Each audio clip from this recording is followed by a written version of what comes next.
Assalamualaikum, hai apa kabar Anda semua, bersama saya lagi Nazar bin Abdullah. Pada perkongsian kali ini saya akan kongsikan kepada Anda berkaitan penyakit-penyakit pokok mengetas dan cara-cara untuk kita merawat ataupun mengobatnya. Baiklah teman-teman ya, sekiranya Anda ingin mengetahui apakah penyakit-penyakit tersebut dan apakah cara yang kita boleh lakukan untuk merawatnya, pastikan Anda terus mengikuti perkongsian saya ini hingga selesai. Oke, jom kita teruskan.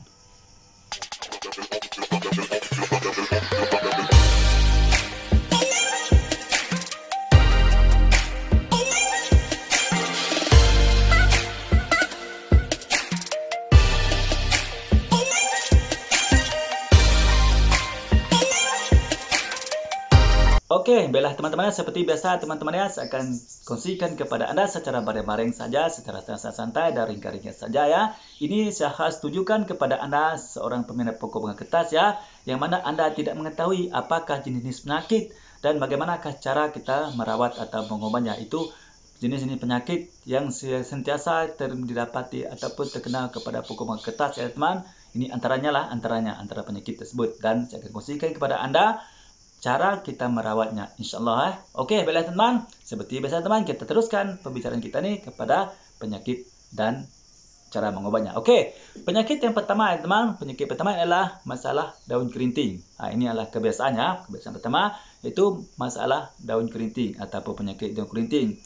Okey, apabila kita mendapati pokok bangkit kita ini teman ya, terutamanya daun ya teman, berada dalam keadaan kondisi ataupun keadaan daunnya kerinting, ini adalah disebabkan oleh kutu hama ya, ataupun jenis kulat ya, kutu hama ya. Kutu hama penghisap, ini adalah penghisap makanan, mungkin makanan pada daun-daun pokok bunga kita. Jadi ini menyebabkan daun pokok bunga kita menjadi kerinting, dan ini merupakan satu penyakit yang dialami oleh pokok bunga kita dan harus kita obati ataupun rawatnya dengan keadaan segera. Okey, bagaimanakah cara kita untuk merawatnya teman-teman ya? Okey, apabila pokok bunga kertas Anda menghadapi masalah daun kerinting macam ini teman-teman, tidak seperti biasa kerinting ya, apa yang Anda perlu lakukan adalah Anda cuma perlu melakukan spray dengan menggunakan racun serangga ya.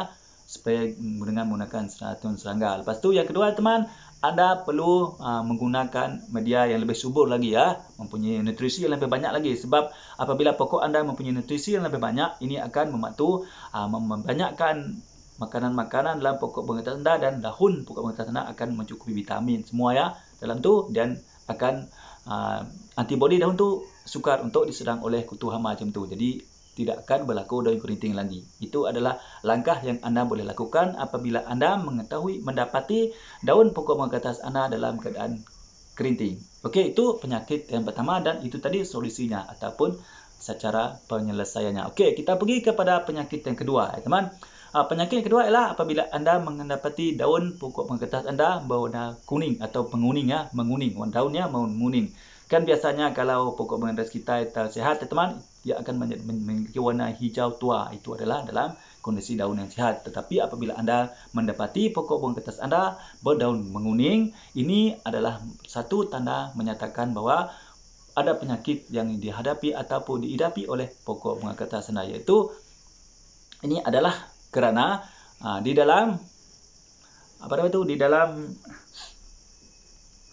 media tanam Anda itu, apabila Anda menyiram air tidak berjalan dengan lancar. Itu adalah penyebab yang pertama, kerana media tanam Anda terlalu keras, terlalu padat. Okey, ini adalah sebabnya kenapa. Dan kedua, mungkin Anda terlalu banyak menyimpan pupuk ataupun baja, menyebabkan pokok bunga Anda menguning. Okey, sebab baja ini atau pupuk ya teman, dalam keadaan masin ya, tidak boleh diletakkan terlalu banyak.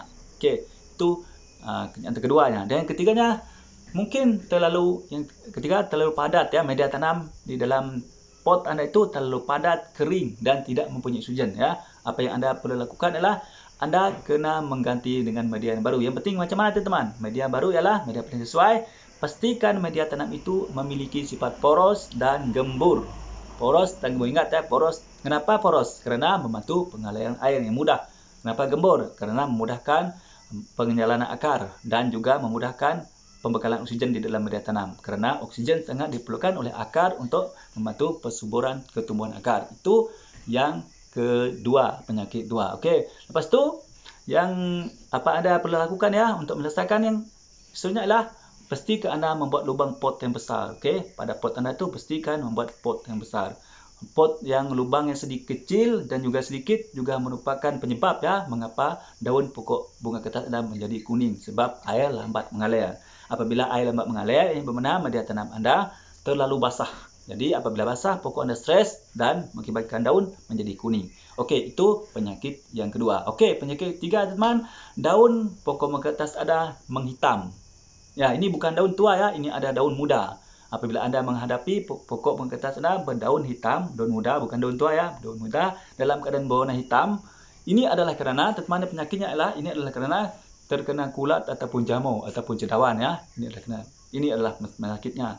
Dan apa yang Anda perlu lakukan, solusinya ialah Anda spray saja dengan menggunakan racun serangga. Itu yang pertama, okey. Lepas tu, tindakan seterusnya adalah Anda pisahkan pokok yang penyakit macam ni daripada pokok-pokok yang lain. Sebab takut nanti pokok-pokok lain juga akan terkena ya, merebak daripada keadaan macam ni. Iaitu daun menghitam.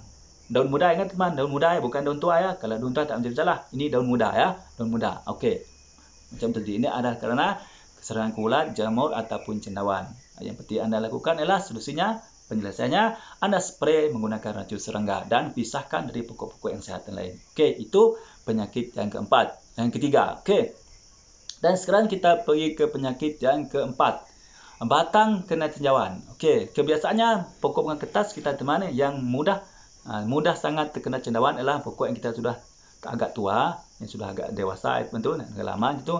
Tapi kadang-kadang, tapi jarang-jaranglah pokok yang muda terkena. Biasanya pokok yang sudah tua. Ini adalah kerana teman-teman, ini juga merupakan serangan jamur ya, dengan kulat ataupun cendawan. Ini adalah merupakan serangan daripada kulat ataupun jamur ataupun cendawan. Itu apa yang Anda terus boleh lakukan untuk menyelesaikan ataupun solusinya ya teman-teman ya. Anda terus berus ya, boleh berus, sikat dengan menggunakan berus. Okey, sikat gigi ataupun berus gigi ataupun berus lain untuk berus ya, berus, cuci sehingga bersih ya, cuci hingga bersih. Okey, cuci hingga bersih. Lepas tu keringkan sebelum itu. Itu adalah cara yang Anda boleh lakukan untuk masalah yang keempat itu tadi. Apabila batang pokok bunga kertas Anda tumbuh jamur ataupun kulat ataupun cendawan. Okey, masalah kelima, lumut ya, lumut. Apabila biasanya lumut itu teman-teman, biasanya ia akan tumbuh melekat pada batang ataupun pangkal pokok kita. Jarang pada rantingnya, biasanya dekat batang lah, dekat pangkal tu, batang yang besar tu kan. Ini macam ni pangkal lah. Biasanya tumbuh kat sini dekat cabang-cabang tentu. Biasanya macam itulah untuk lumut. Okey, apa yang Anda boleh lakukan adalah teman, Anda cuma perlu diberuskan dengan berus ya, disikat. Berus dengan sikat tu, lumut tu berus, cuci sehingga bersih. Okey, boleh. Lepas tu jemurkan macam tu. Itu adalah cara untuk kita mengatasi masalah yang kelima tadi, tumbuh lumut. Dan masalah yang keenam ya teman, ini adalah mungkin masalah terakhir yang biasa kita hadapi dalam penanaman pokok bunga kertas ini teman, iaitu batang buruk. Itu pokok bunga kertas kita mengalami batang buruk. Biasanya memang kadang-kadang tempat yang kita pangkas sebenarnya tempat cabang yang besar tu teman-teman ya, kita pangkas itu, mungkin di situ ada nanti akan kertas buruk sekiranya kita tidak merawat dengan betul. Okey, bagaimana cara teman untuk Anda bagaimana keadaan ini berlaku? Ini adalah kerana pertumbuhan jamur ataupun kulat ya, tumbuh dekat situ. Ini boleh juga menyebabkan batang pokok bunga kertas kita menjadi buruk. Okey, bagaimana cara penyelesaian pula? Okey, Anda boleh menggunakan dengan cara spray saja dengan racun serangga. Lepas tu cuci sehingga kering ya. Cuci sebersih-bersihnya tempat kawasan buruk tadi teman, spray dengan serangga, cuci dulu, buang semua yang buruk-buruk tu, korek-korek, buang-buang. Lepas tu spray dengan serangga, lepas tu cuci ya. Lepas tu keringkan. Sorry. Okey. Itulah tadi teman ya, 6 jenis penyakit yang biasa dihadapi oleh pokok bunga kertas kita. Dan ingat teman-teman, pokok bunga kertas ini merupakan satu jenis pokok bunga yang tahan lasak hidupnya, tidak mudah mati ya, sekiranya Anda betul-betul menjaganya. Walaupun sering diserang kulat ataupun jamur macam itu. Okey, baiklah teman-teman, saya rasa cukup sampai setakat ini dulu untuk perkongsian saya pada kali ini, iaitu apakah penyakit-penyakit yang biasa menyerang pokok bunga kertas dan cara untuk kita merawat ataupun mengobatnya. Saya harap dengan sedikit perkongsian sederhana daripada saya untuk pada kali ini teman-teman dapat sedikit sebanyak memberi solusi kepada Anda, terutamanya Anda yang meminati pokok bunga kertas dan tidak tahu apakah penyakit yang sering berlaku kepada pokok bunga kertas Anda dan bagaimana cara untuk mengobat ataupun merawatnya. Okey, baiklah teman. Sekiranya Anda merasakan perkongsian daripada saya pada kali ini bermanfaat untuk Anda teman, sila klik tombol subscribe dan tekan tombol lonceng supaya Anda menjadi orang yang pertama sekali akan dapat mengikuti perkongsian terbaru daripada channel saya ini. terutamanya berkaitan dengan alam pembozayan, yaitu Tazer Nazair Abdullah. Ya, klik dekat YouTube Nazair Abdullah, Anda akan jumpa saya. Okey, bagi Anda yang masih lagi belum subscribe ya teman-teman, silalah subscribe ya, karena subscribe itu sangat gratis, gampang dan mudah. Sama-sama kita berkongsikan ilmu yang manfaat, insyaAllah kita juga akan bermanfaatnya nanti. Lebih-lebih lagi dalam bulan Ramadan yang mulia ini teman-teman, di mana pahala kita berlipat kali ganda. Yang penting ikhlas tahu, yang nggak ikhlas, oke?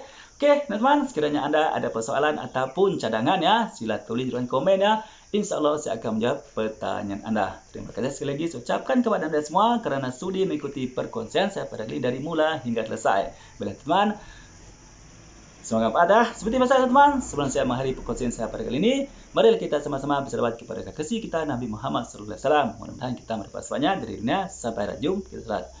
Sallallahu ala Muhammad, sallallahu alaihi wasallam, sallallahu ala Muhammad, sallallahu alaihi wasallam, sallallahu ala Muhammad, sallallahu alaihi wasallam, sallallahu ala Muhammad, sallallahu alaihi wasallam. Allahumma salli ala sayyidina Muhammad wa ala alihi washabihi wasallam. Alhamdulillah.